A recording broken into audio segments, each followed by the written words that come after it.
Recovery on Air, the official podcast of Crossroads Addiction Rehabilitation.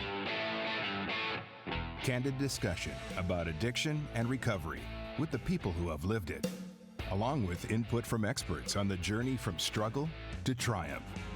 Laugh, cry, and be inspired. And now, your host for Recovery on Air, Kristen Day.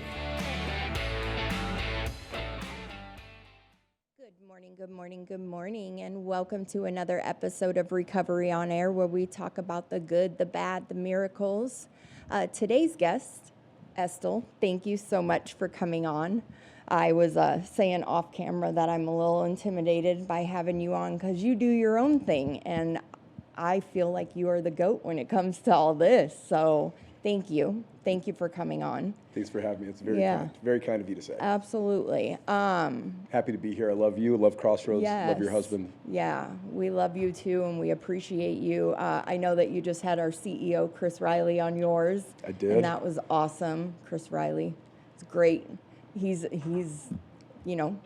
product of Crossroads. 1,000%. Started from the bottom, now he's here. Yep. You know? Yep. Product of Crossroads, product of the church, product of 12-step. He is amazing. Absolutely. Chris and I are good friends, longtime friends. I love that. Yeah. How long have you been sober now? 22 years. Wow. I got sober in May of 2004. Okay, so you just celebrated 22. Just celebrated last month. Wow, that's amazing. So I don't know your story, and I want to know your story. So, what was childhood like? What happened? So I'm adopted. Okay. I'll give you the short but bloody version. How about that? Gotcha. My mother is one of 11 children, 2 sets of twins from the Virginia area. Most, if not all, of the girls were raped by my grandfather under the ages of 4 or 3. Okay. They all went through foster care. Most of them aged through foster care. My mother and her twin brother were adopted. Okay. So when I look backwards through my family at alcoholism and the way alcoholism and drug addiction is ravaged, both sides, my mom and dad's sides of the house, for generations, it's no wonder that I became an alcoholic. It's no wonder that I was left in foster care. It doesn't change, Right. The past, but it offers insight. It's changed my worldview. It's changed my lens to a place where I have a lot more compassion, easier to forgive, easier to look backward and say, you know what, my mom had a hard life. They did the best they could. And I couldn't say that for a lot of years. I'm 22 time. years in, and I couldn't say they did the best they could with what they had until maybe 3 or 4 years ago. I get it. Working this, and this is where treatment comes in. For sure. Because therapy in the AA world, in the 12-step world, can really get a bad reputation sometimes, and I think it's unfair. Yeah. And I think it's equally unfair when the treatment institutions sort of treat 12-step or a relationship with God as sort of an ancillary nice to have. I think they both do each other a disservice. And it's one of the reasons I got into treatment. Gotcha. Working the 12 steps, doing a 4th and 5th step, crying when I wasn't able, no tears would come out, but I was choking up Absolutely. and convulsing. Doing my 5th step in a park with this guy I barely know, and we're talking about this stuff, and then getting to the 9th step and, writing it down. And my sponsor had me write my 8th step on index cards. Okay. Put a rubber band around them and carry them in my pocket. Okay. So that I had this burning in my pocket to get rid of them, to do them. Sure. And I carried them around for a year and a half. Yeah, done that too. Yeah, I finally got, when my mother was, I did my amends with my mother when I was about, not quite a year, I must have been 9 or 10 months sober. Okay. And I hadn't seen her in 2 or 3 years. The last time I saw her before that, we were smoking meth together. Wow. And, the last time I saw her before that, I was a teenager. Wow. I didn't have a great relationship with her. Gotcha. So I'm adopted. Okay. I'm adopted, and where did you grow up? I grew up right here, not far from here. Really? A few miles from here. Phoenix native? Yeah, 44th Street in Indian School. Oh, shit. I was technically I was born in Missouri. Okay. I was born in Clinton, Missouri, but I've been here since I was in foster care until I was about 2. Okay. From about 6 or 8 weeks old until I was about 2. And I believe I either had my second birthday here or shortly after. Okay.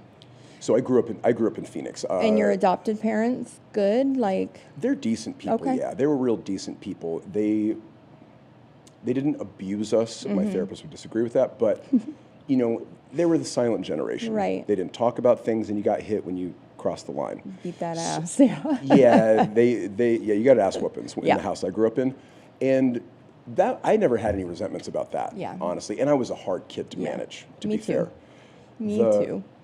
I think what was missing was the closeness. Okay. I never grafted. Like well. never getting the love, like the hugs and just, Yeah, it sounds cheesy and. but it's true. Yeah, I mean, we didn't tell each other we loved each other. Get it. I wasn't told I love you by another person until I was an adult. I wasn't hugged by an adult ever when I was a child, and I didn't know that you should or that would make a difference. Right. You know, I'm a dad, I'm a parent, and I have children, and our children sleep with us. Mm-hmm. You know, they sleep in the same room with us. My 4-year-old sleeps between my wife and I on the same bed with us, and that is a totally new experience. Right. For me, I didn't know families were like that. Mm-hmm. Becoming an adult, growing up I got sober at 26, so I really became an adult like in my early 30s. Now you got sober with the solution, right? The solution, yeah. Yeah. I arrested on May 8th, about 1 a.m. on ASU campus, riding a children's bicycle, looking for a better bicycle to steal. Really? Yeah, it was a bottom feeder. Okay. And Did you graduate high school? no. No? Okay. I went to Arcadia High School. I went to Hopi Elementary School, was pulled out of Hopi and went to Christ Lutheran for 5th grade through 8th grade. Okay. Which was, I understand, and I thank my grandparents for, you know, coughing up the tuition money to put me there. It didn't do what they wanted it to do. They Right. thought, you know, maybe if he's got, you know, Christ-centered influence, It's smaller gonna pond. All they did was take a kid who cussed and punched people and smoked cigarettes. Yeah. And now I was just one of many in public school Right. in 5th grade. Yeah. You know, 11 years old. Yeah. And all of a sudden, I'm one of 2 cool kids in a very small pond. So it wasn't good for me. Right. I ended up revolting and going back to public high school where my friends were, where people I grew up with and still hung out with. Got you. But yeah, I didn't make it to class as a senior. When did you drop out? As a senior. Yeah. And I wasn't like, oh, I'm out of here. I was Yeah. no declaration. I just couldn't make Did it to you class. get your GED? I went back to Gateway Community High School. Okay. If you're familiar with that Yeah. terminology. I went back there when I was 21. Wow. And I technically got a diploma. Hell yeah. So it's not a GED, it's a diploma. Right. I don't know that it makes a shit of difference. It doesn't. Oddly, and I wasn't sober, but I went back and I actually tried, and I completed the last 6 months of high school in like 2 weeks. Wow. I guess I was drunk. Yeah. So when I was 16, 17, I was Yeah. a blackout 17. I was a blackout drinker, and I'd always vowed when I was younger that I was never going to drink. So I got into drugs early. Yeah. I tampered with alcohol as a kiddo, but Okay. really kind of stayed away from booze for the most part until I was about late 16, almost 17. Okay. And for whatever reason, I just, I was smoking weed, I was smoking crack, I was Yeah. smoking heroin. Well, and back then, crack was a thing. As one did in Yeah, the 90s. absolutely. Yeah. And by the time I was 17, I just kind of thought to hell with it. I don't know what I'm trying to stop myself from. And I became a blackout morning drinker, within months. Like shakes, Yeah. needed the alcohol Yeah. so bad. Yeah. Oof. Yeah, I drink vodka in the morning. Yeah. Before class. Wow. And then by, 10 or 11 a.m., I'm blacking out. Yeah. And I wouldn't remember. I would end up, at my friend's house. Wow. Or whatever. And I came home one afternoon, and again, my grandparents and I, we didn't really talk much. Yeah. We didn't have a close relationship. They didn't have much of a window into my life, and partially because I didn't give them one, partially because they didn't show any interest. show any interest. My family was my friend group growing up. I lived in a house. There was food on the table. They didn't enforce rules, and it was an older generation style of rule Gotcha. enforcement. There was a line in the sand, and if you crossed it, you got hit. yeah. But short of the line, yeah, we weren't monitored at all. Right. And that may be a generational thing, I think, more than anything. Absolutely. I don't really hold any throw any stones or hold any resentments against them for that. It was really just the not being close. Yeah. Yeah, I came home one afternoon and my grandfather said, "How's school going?" And I said, "It's fine, whatever." I made something up. And he said, "You're such a liar. So you haven't been to school in months." Yeah. And I said, "I don't know what to tell you." How old are you? Almost 18. And he said, "You're full of shit." Yeah. He said, "You need to get out of my house." And I said, "Would love to." Done. Bye. Yeah, I didn't come home. So I ended up living in cars, trap houses, the huge. Did you ever go to prison? No. Got Never been lucky. to prison. Been arrested a number of times. Yeah. Mostly overnights. Me too. I think the longest I did was 3 months when I was pregnant, and that was enough to scare me. I won't get into all the stuff that I did because they can probably still pull it up. But you know what I mean? Like, Yeah. I should have went to prison. Yeah. Absolutely. Yeah, it wasn't far off. I mean, my record now, it's been a long time since Yeah. I've been in any kind of trouble. So my record now is all set aside. Everything has been sealed. I have concealed carry. Me too. I'm fully restored Yeah. in that way. Me but too. if you could unseal my record and look at it, you'll see burglary, after assault, after criminal damage, Got you. after assault, after, and I'm not good at fighting. I found myself in fights a lot. Right. I was not good at stealing, but I stole to support my habit. Right. I was, I was not some kind of career criminal like mastermind, but I was a desperate, broken-hearted drug addict, a lost soul wandering around the streets of Phoenix, and I didn't know what to do with myself. Yeah. Yeah, in Durango jail is where I started going to meetings. And I'd been Okay. to meetings before. Okay. I tried the Salvation Army before, so I Okay. had sort of been exposed to it, but it didn't make any sense to me. Right. It sounded like they were speaking, Yeah. Mandarin or Wah, something. wah, wah, wah. Yeah. And this guy, Brad Wagner, he's actually works in the space. He's a Okay. therapist. He's over at Monument Recovery. Brad was doing an H&I at the jail, At the and jail. the way he talked, the way he shared, he talked about his life in sobriety, not in recovery, Right. abstinent from drugs and alcohol, becoming darker every day, becoming more and more depressed, just shrinking into himself, becoming so miserable he's ready to kill himself. Yeah. And unable or unwilling to kill himself, he would drink again. And he talked about it in gritty detail. And as he talked, I just sank in my chair. I thought, how does he know? Right. You were finally hearing how you felt. Yes. And that's some of the beauty of the 12-step world. It's one of the places that 12-step achieves what religious institutions struggle to. Right. And because it's similar, we're talking about biblical principles. We're talking about learning how to trust God, clean house, and help others. It's a very, very spiritually centered program. Right. But I wasn't going to walk through the front door of a church. Right. Ever. We And don't have to now- unpack all of that, but there's a lot of what people call church hurt. There was a lot of bitter resentment For sure. inside of me, aimed at and a rejection of not only organized religion, but Christianity specifically, and Yes. the whole God idea. I didn't like churchy words. Yeah. I mean, even in the meetings in Durango jail, they would use words like fellowship, and I would just bristle. You're like, Fellowship, that sounds Cringe, like church. yeah, I'm not yeah, doing yeah. that. What, Yeah. what is this? but it's a God of your understanding. Thank God for AA, and I thank AA Right. for God. I Right. mean, that was what Brad told me. Because I talked to him after the meeting, and he did for me what only one other adult had done in a long, long time. And he put his hand on my shoulder and he looked me in the eyes. He said, "You need help when you get out of here? Are you all right?"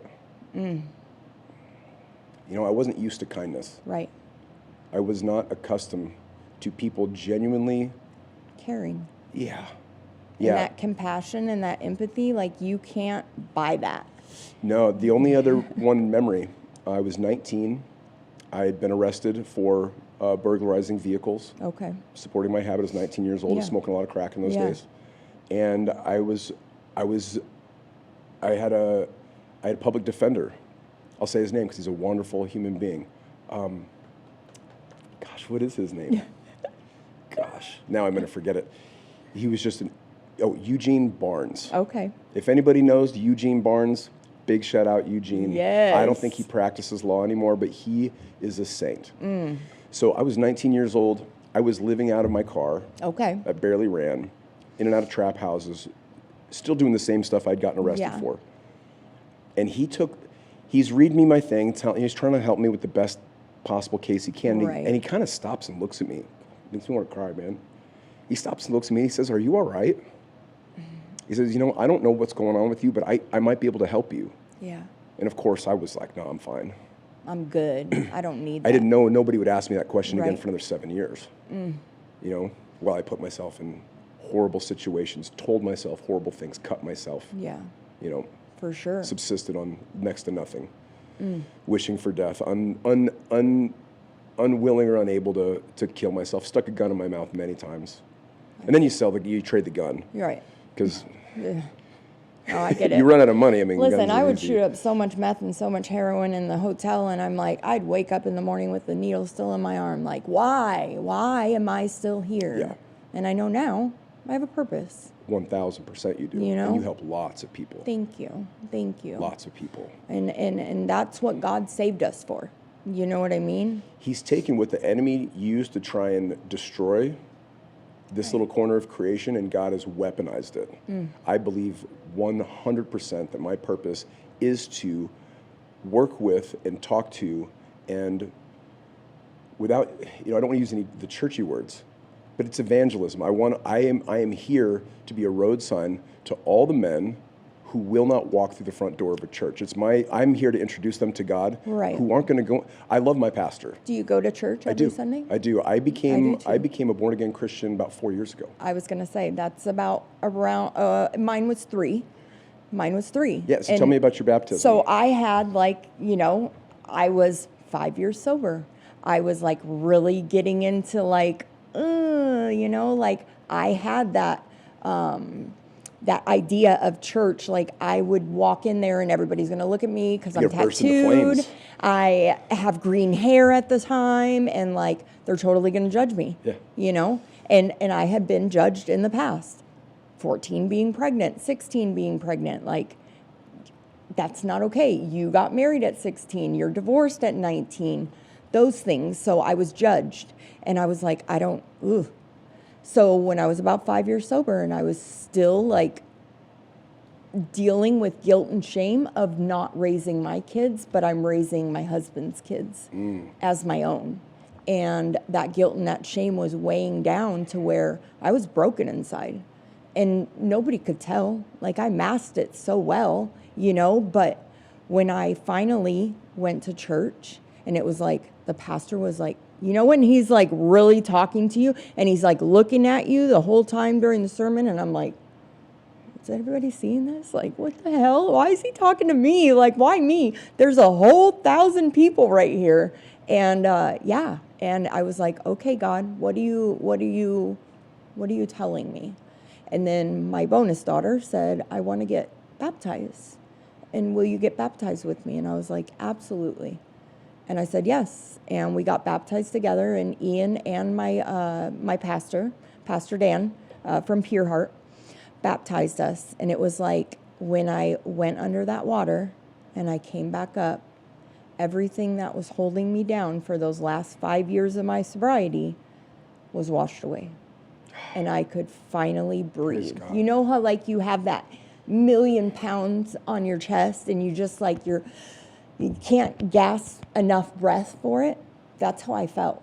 And then when I went under that water and I came back up, it was I could finally take a breath and not have to gasp. And it was amazing. And ever since that pivotal moment in my sobriety, God has done some of the most amazing things in my life. Yeah. What was your pivotal moment? What made you start going to church? My wife. Okay. And my husband. Yeah. He didn't push it on me. No, Nicole didn't push it on me either. But, I've had a great life in recovery. I've made plenty of mistakes. Right. I was involved in a shady business when I was a couple years sober, got out of that industry, struggled financially for years, as an entrepreneur, trying to find my way. And for sure. You've always been an entrepreneur, though. I have. Yeah. I have, ever since I got sober. So, the one thing I've done right of all the things I've done wrong is I've always stayed plugged in to the 12-step world. I always sponsor guys. I carry H&Is. I did jail meetings for a decade. I've always continually stayed in service. That's what I love about you, is Well, that thanks. I get a joy, there's a real joy from it. It's sure. like you talked about, God's purpose for us. That's God's purpose for me. Right. And it's not hard to determine. It wasn't hard to figure out. In the beginning, when I wasn't sponsoring people and I was living in a halfway house and it was still all about me and my brokenness, I couldn't see that. Yeah. Doing the third step for the first time, reciting the words out of the book, I couldn't see it. But a couple of years of sponsorship and getting involved, and God convicted me. You're a prodigal son. You're welcome back with open arms, and we have work for you to do. Yes. And I do it joyfully, and I love it. So I've done that the whole way, which has been great, and I've had a great experience. Very agnostic from the spiritual side, God of the universe, spirit of the universe, that sort of thing. I'm an AA nerd, so I have read a lot of literature around AA. Right. Dr. Bob and the Good we Old would Timers. call you a big book thumper. I'm a thumper. Yeah, and So, that's great. Yeah, and that's just because it changed my life so much. I fell head over heels in love with Alcoholics Anonymous. That being said, there's so much Christian influence around it that not only was I sort of living it already, there were a lot of notions that I still wrestled with. We lost a son. We lost our oldest son years ago to a full-term stillbirth, and arguably one of the roughest seasons of my life. For sure. And I think that was maybe the beginning of me turning towards Christ because, and I wasn't ready. That was 12 years ago. Yeah. And we just started going to church 4 years ago. Right. But in that season, it forced me to ask some really tough questions, not just of myself, but of God. People would say, well-intentioned people would say really insensitive things. He's in a better place. Right. These things all happen for a reason. I just want to knock their teeth in. Yeah. Like, I get that. I don't care what the reason is. If there and that's where it sort of took me, like the darkness inside me, right? The enemy's whispering in my ear, telling me, well, if there's a reason, why don't you just do what we used to do and just say, fuck this? Right. Why don't we just tell the Creator what we really think? I didn't have I had a stillborn at 22 and a half weeks. Yeah, we were 32. So, we were 32 weeks. Yeah. I couldn't imagine, and people do say, and I'm sorry about your miscarriage. Thank you. I'm sorry about your stillbirth. I'm saying that's what people would say. Yeah. They would say, I'm sorry about your miscarriage. And it's like, well, What? miscarriage? And that's a real thing. And that's and when I did the pathology also. reports and I found out exactly what was going on with him, I knew that God had his hand in that. And I've worked through all of it to be comfortable and talk about it now, to where, he had no bridge to his neck. He was Down syndrome. He had webbed hands and webbed feet.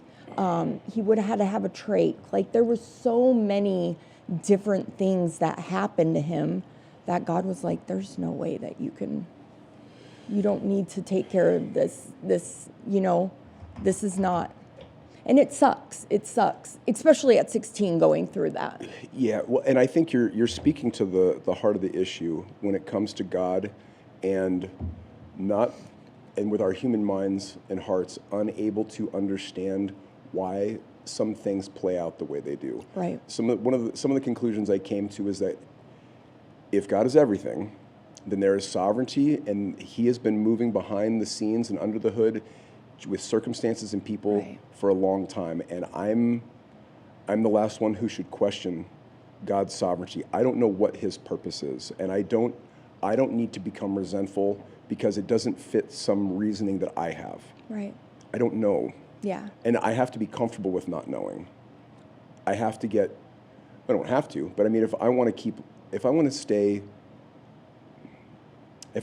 in the light, I need to get comfortable with the reality that I don't have that big of a window into God's plan. Right. I have a little window. Right. I can see a little. Yeah. But I don't, God's sovereignty moves mountains and rearranges circumstances and the most incredible things have happened. I know you've seen them. I've seen them in my own life and in countless other people's lives. Right. So many times I couldn't count. We could do a 3-hour talk right. on just No, the miracles, totally. the things that shouldn't have happened the way they did, but because somebody was rededicating their life to God and service, For sure. everything changed in their favor. Changed. So I came to the conclusion that, you know what, I don't understand God's sovereignty, and I'm going to have to learn how to be okay with that. And, you know, who's to say the enemy isn't at play also? Mm-hmm. For sure. And who's to say that some things are neutral? Right. You know, sometimes people get hit by buses. You know, people get cancer. Yeah. I don't have to this is something that I used to criticize about people generally, especially before I got sober. And I was very cynical, and I would scoff at how much people search for meaning in everything. And when you're a nihilist and you're trying to kill yourself with drugs and alcohol, nihilism is that's a more comforting way to live. And I used to really scoff at people, always looking for meaning in this and that. And it sort of resurfaced in a new way where I thought, you know what? Let me not be that. Maybe I don't have to find the meaning. Maybe God's sovereignty is bigger than I'm ever going to be capable of understanding, and that can just be what it is. And that sort of opened this door for me to where my prayer got more intentional, my prayer got longer, my prayer life. I really started working on my thought life.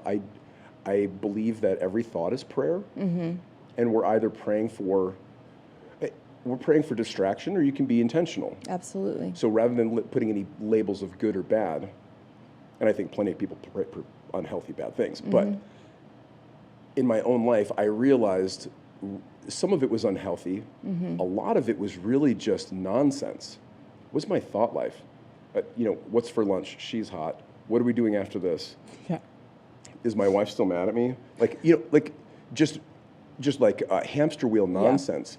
And I really got into a place with meditation and with prayer to where I really cleaned up my thought life. Okay. I started it. As we age, most of us get to a place where we want to fix our teeth, we want to join the gym, we want to lose a little weight. We start to realize that our days are numbered. Right.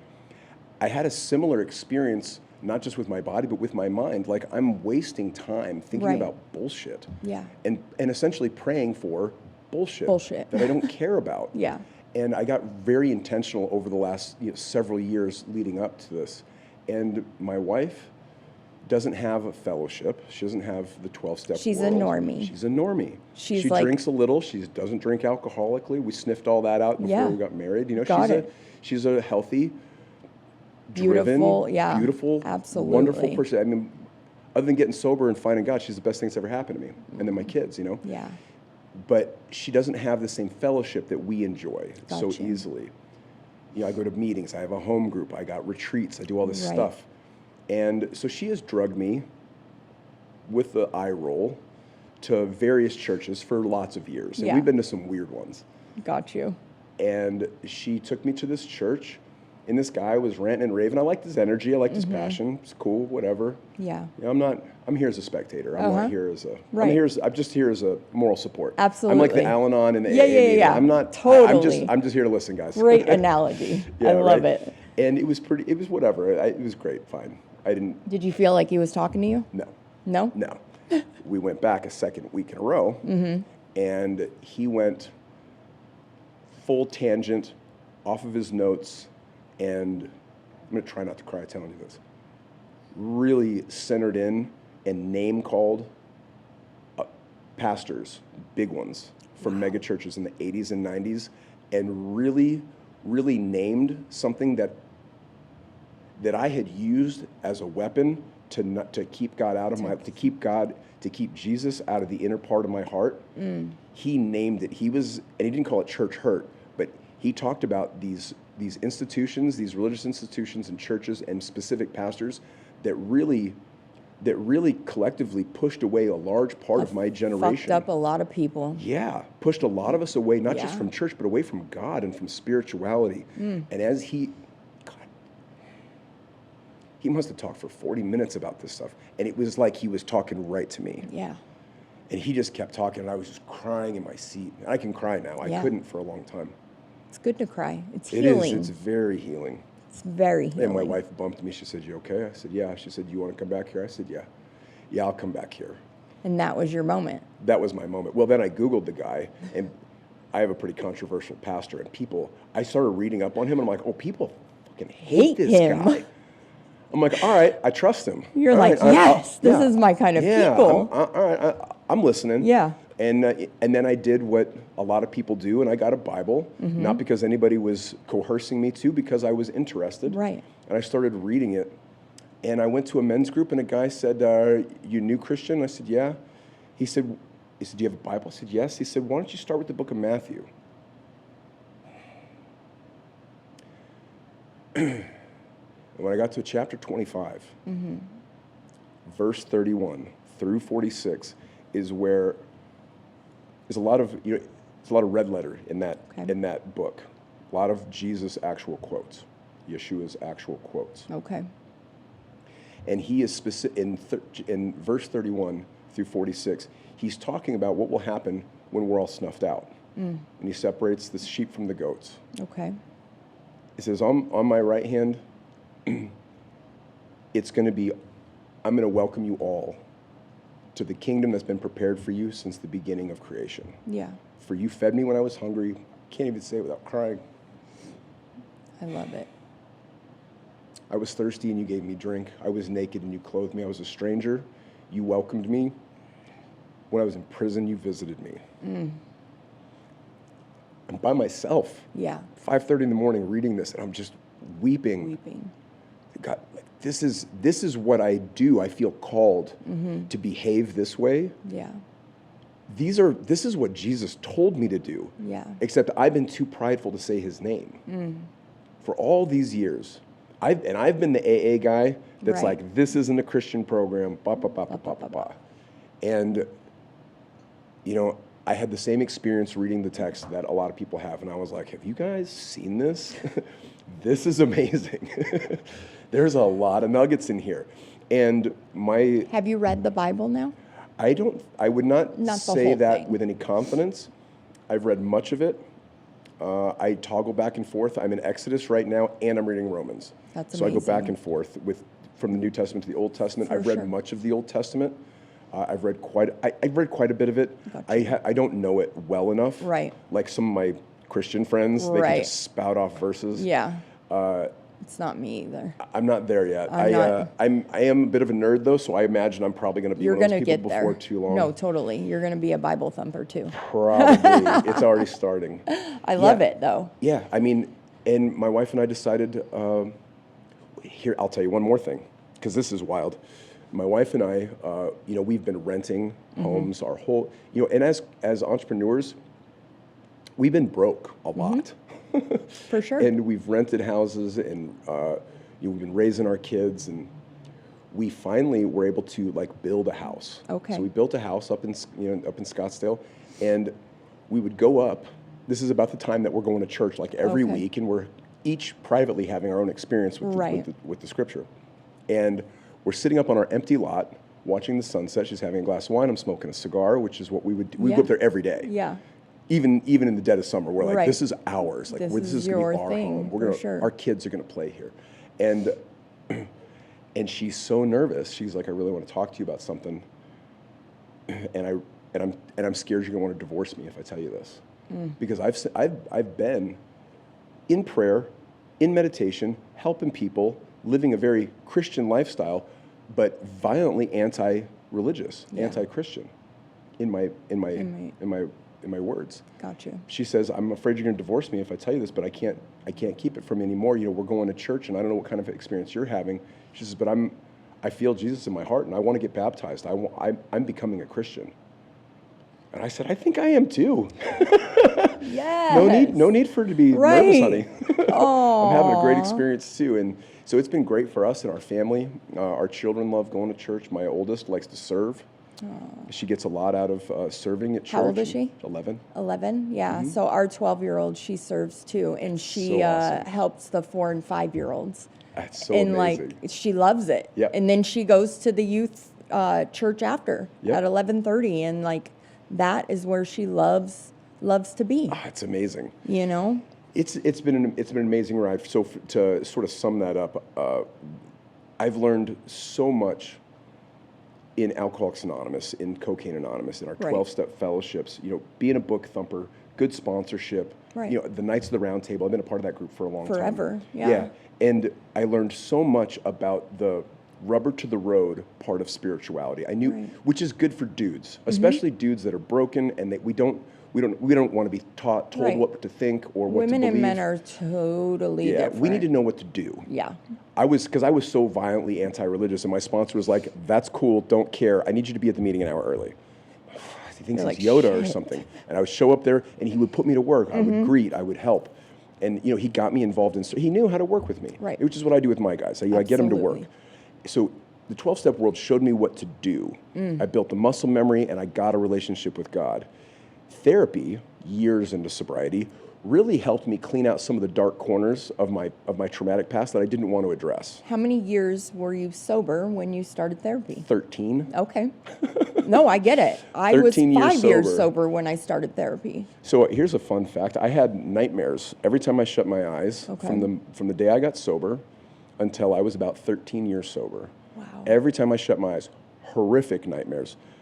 Sometimes using dreams, although the bulk of my dreams were centered around the house I grew up in, and essentially what was happening is I'm hiding and I'm running. Do you feel like you were masking things and you were like on the inside? Because like for me, I was like masking so many things. Like people on the outside thought I had my shit together, but That wasn't my Okay. case specifically. What was going on with me, I'm a pretty open book. I've been pretty transparent ever since I got sober. got you. But for me, it was just stuff I had never addressed. I had this deep, it was a fear of failure. Okay. It was this deep-seated fear of failure. So I believed that deep down that I was going to fail. Yeah. I had imposter syndrome for a long time in sobriety, in recovery. Even when my career would go better, even marrying the girl of my dreams, having our first child and then our second child, I still had these vestiges of like, it would come out in my nightmares when I was awake. I had good self-esteem, I'm confident, I'm a pretty decent sales guy, I know how to build organizations and Right. manage and motivate teams. So I've had a good run as a career and as a life, but I would dread going to sleep. I would go to sleep and I would be tormented with this thing that I have ruined very recently is about to catch me. They're gonna find out I'm not supposed to be here.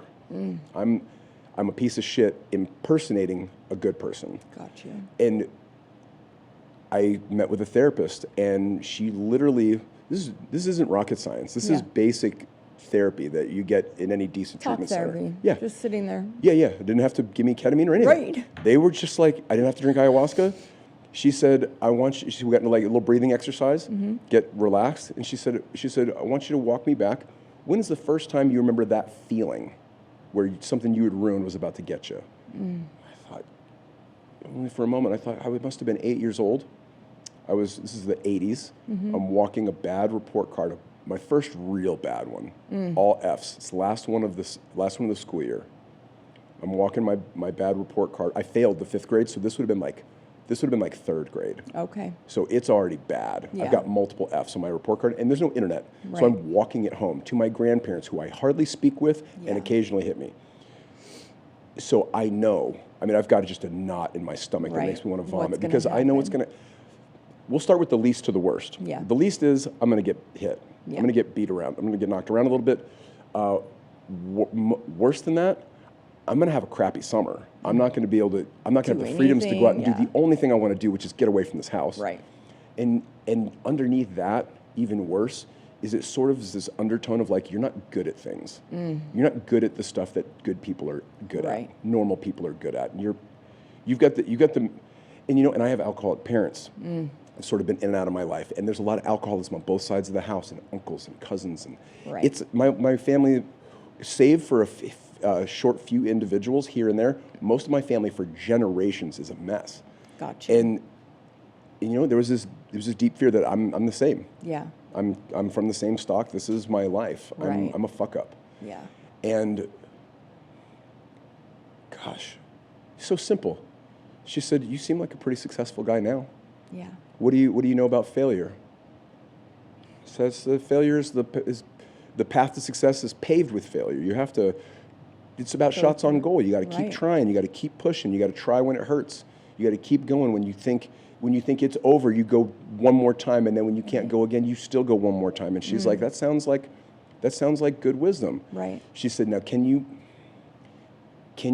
imagine you right now are talking to 8-year-old Estil and tell him that. She said, I want you to go into meditation every night for the next week. Yeah. The next 7 nights in a row, I want you to go into a meditation, and I want you to tell little Estil that.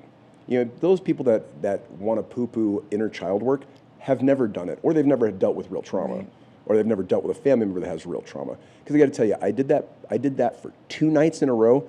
Nightmares stopped. Wow. My dreams are weird.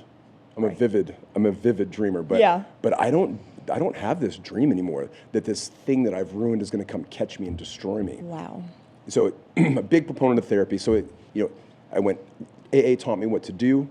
Therapy really helped me clean up some of the dark corners that the enemy was using to try and keep me sick or try and reel me back in. And Jesus did the rest. Took a book that I wasn't willing to look at, and once I was, took all the things that I had already seen and done in the last, at the time I was 18 years sober, and just clicked them into place.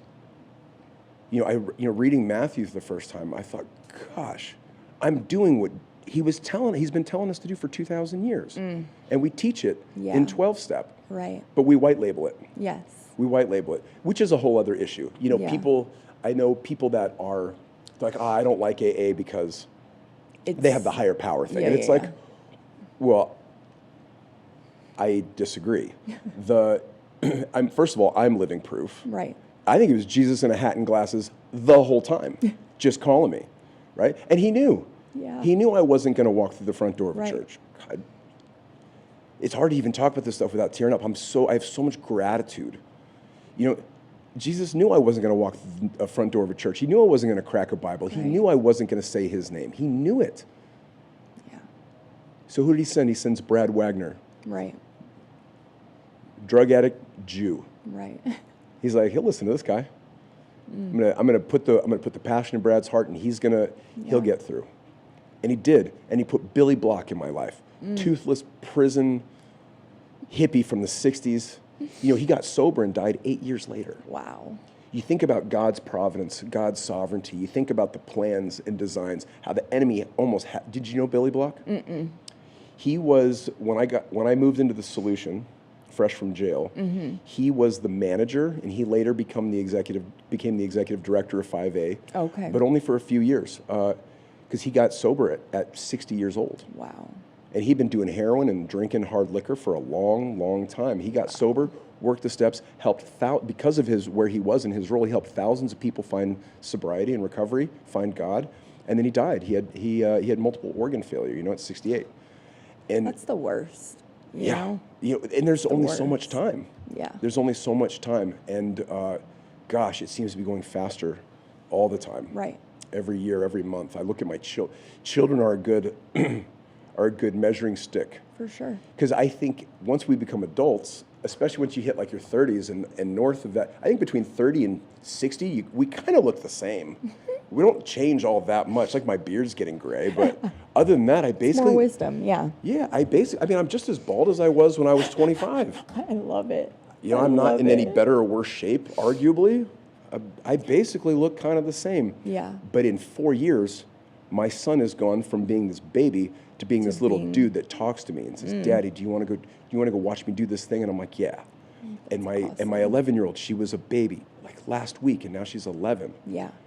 And my 8-year-old, she was a baby a second ago. She was born. My middle child was born December of 2017. Okay. So I had already drawn up the plan, borrowed the money, and was spending the money to open Cornerstone. Okay.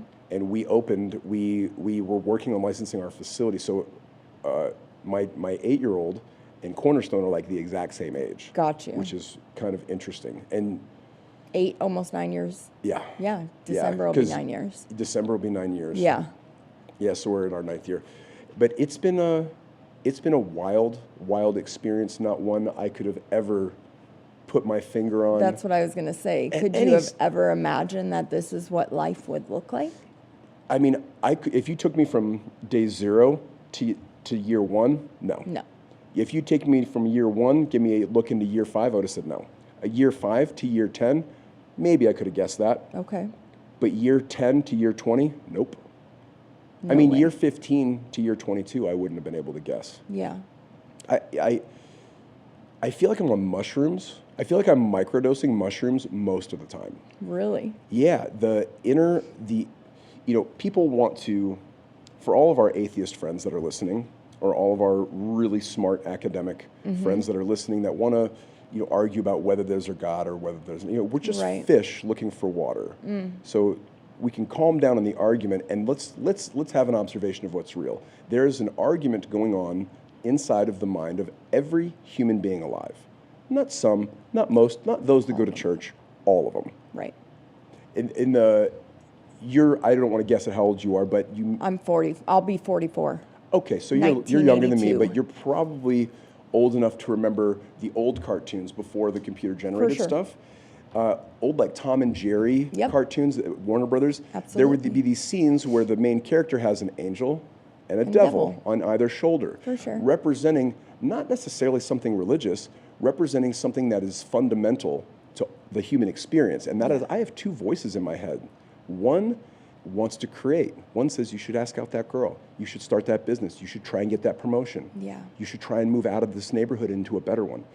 The other one says, fuck this, fuck that. Yeah. I don't believe them. They're full of crap. We deserve more. They're not doing, Right. they're not, they don't treat you right. And if we can just acknowledge that and call it what it is, it's spiritual warfare. We are living inside of a creation, and free, loose within this creation is an enemy that wants to destroy it. And it's as simple as that. Yeah. It really is. I'll ask when I pitch in 12-step meetings, I'll ask, especially with dudes, right? Yeah. How many of you have ever been out on the street doing things you shouldn't have and you felt the presence of dark energy and every hand will go up? Absolutely. And these are guys that'll tell you they don't believe in God. Right. Yeah, I felt it. Well, if you felt the presence of a dark spiritual energy around you, let me assure you, there's an even greater energy that created all this and wants you to have a good life, wants you to carry this message to other people, who wants you to raise children, who wants you to laugh again, Yeah. who wants you to fulfill what you've been designed to do. And it's not rocket science. People walk around wondering, what's my They make purpose? it harder than it needs to be sometimes. We're too smart. We're educated beyond our own intelligence. Yeah. We're too smart for our own good. Right. No, I agree. And they just, like I said, they make it harder than it needs to be. And I think people overthink things a lot. So Cornerstone, before we close, I just want to talk about Cornerstone. You're about to be 9 and oh my gosh, like that's amazing. What is Cornerstone? What do you guys do? You guys have residential, IOP, outpatient, all that good stuff. Yeah, we have 10 different service lanes, Okay. amazingly. Are you in the prison reentry yet? We don't do it formally. Okay. We don't do it formally. We get plenty of people Yeah. directly from prison, and they come straight to us, and we do. Got you. We do Same thing. reentry, but we're not trying to do what A Sage prison or re- New yeah, Freedom yeah. does specifically. Absolutely. Great friends with New Freedom founders and Us love too. the work they're doing. No, I was in my home group years ago, and a kid who had just graduated from Calvary gets on the podium. I go to the Tuesday Stag. Yeah. We didn't have this one in Scottsdale. We had the one in Central Phoenix at Crossroads East back then. Right. And I'm sitting there. I must have been 10, 12 years sober. I'm sitting there with a sponsee, and a kid gets up on the mic and says, "Yeah, I just graduated from Calvary." Everybody claps. "Ah, great, great." He says, "I've learned so much with my sponsor." I'm already done with my sponsor. He says, "I've learned so much of my therapist. I've learned what all my triggers are," and everybody laughs. Everybody snickers. Why? It's part of the culture. Yeah. So I bump my sponsee. I'm like, "Don't fucking laugh at that kid." Yeah. I said, "You know what we're going to do? I'm going to show you what we do. After this meeting, we're going to go surround that kid, and we're going to invite him to tacos, cigars, and the night's meeting on Thursday." And he's like, "Oh, okay." And we did just that. That kid's still sober and is a soldier for God. Yes. But it's never sat well with me how 12-step culture has rejected modern A lot of therapy. people. And then when I got into treatment, likewise, I'm disturbed and disgusted at the clinical world, the part of it that rejects spirituality and 12-step. Yeah. If you're looking for something, like if you want to help people, let's talk about substance use disorders specifically. Drugs and alcohol, fentanyl's the rage right now. Right. Alcohol kills 178,000 Americans annually. You put fentanyl with that, it's another 105, 107. Yeah. You're looking at the third leading cause of death in America, For sure. right behind heart disease and cancer. So you guys are seeing a lot of fentanyl. A lot of fentanyl, addicts. a lot of alcohol. Yeah. You know, if that's the problem that you're trying to address, that's not the only thing we address. We actually do probably more mental health than we do substance use now. Which is amazing. I had no idea that Our you guys census do. is not nearly as big as Crossroads. I think you guys are somewhere in the 500-600 range. We have 547 beds. Yeah, and then you've got outpatient Yeah. stuff too, so you're probably in the 700. Yeah. We're creeping up on 300. We're 260, Amazing. 270 patients, something like that. Amazing. But so we're growing, and so of the people that we're trying to treat that have substance use disorders, what we want to do is we want to do what works. So we're part of the Physicians Health Program. The Physicians Okay. Health Program is where a doctor goes if they get in trouble. Gotcha. If we're going to return a doctor to the OR, a few things have to be true. They have to be completely abstinent, and they have to be able to maintain it for years. So if we're looking at long-term abstinence, what is our best opportunity? Now, that doesn't work for everybody. I'm not here to throw stones at methadone or buprenorphine. There's a place for everything. For everything, for sure. But I'm talking about this specific patient. If I've got a 29-year-old physician, 32-year-old physician, or pilot who has been referred to us by CBI, Right. because they now have the monitoring program for the Physicians Health Program, and they do. They refer us patients that need to be returned to the SCI or to the emergency room.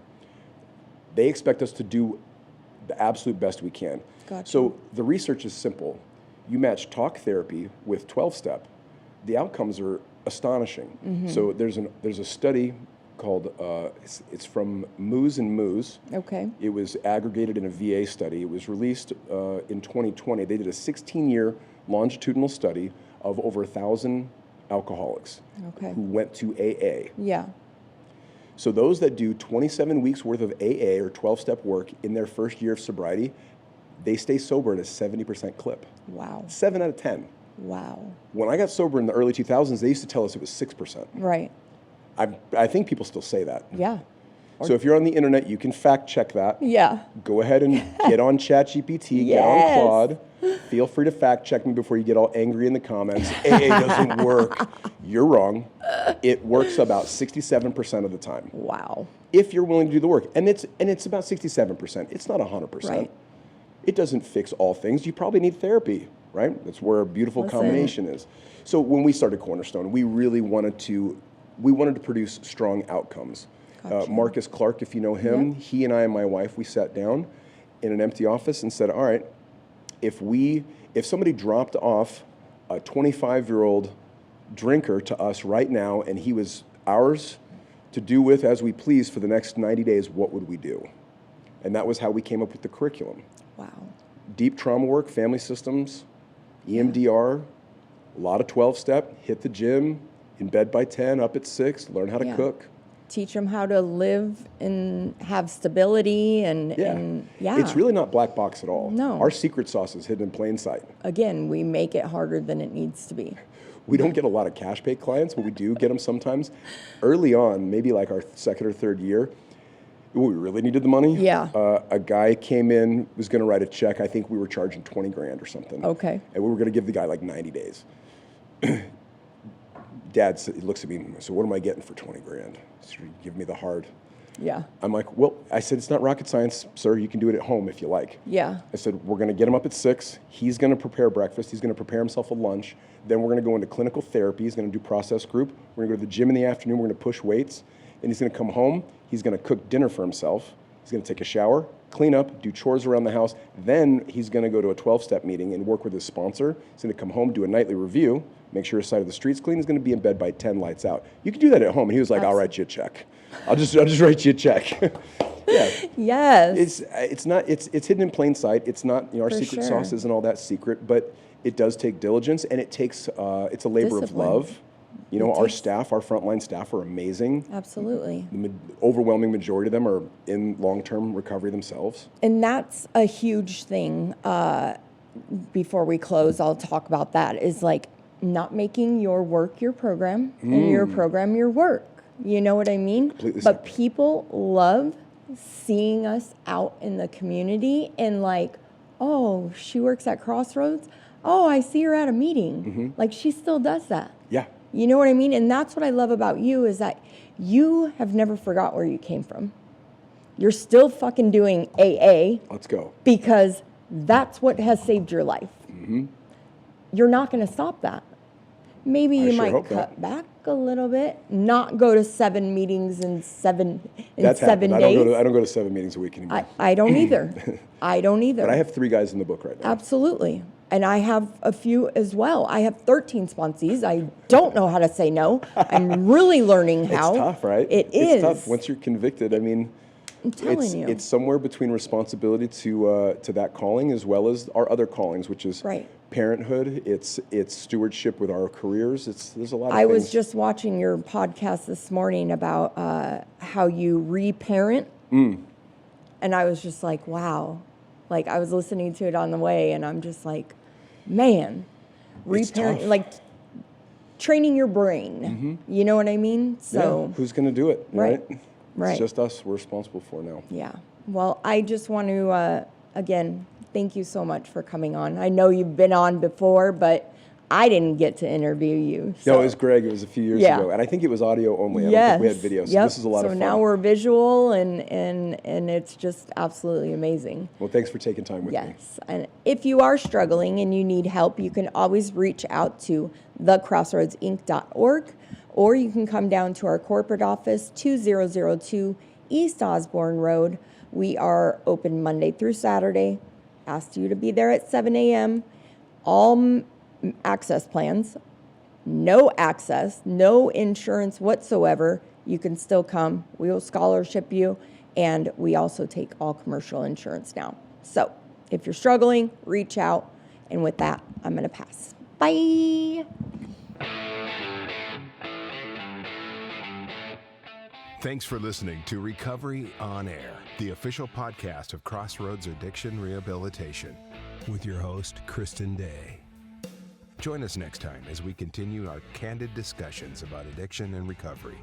Listen 24/7 anytime to this or any of our shows online at starworldwidenetworks.com or wherever you get your favorite podcasts.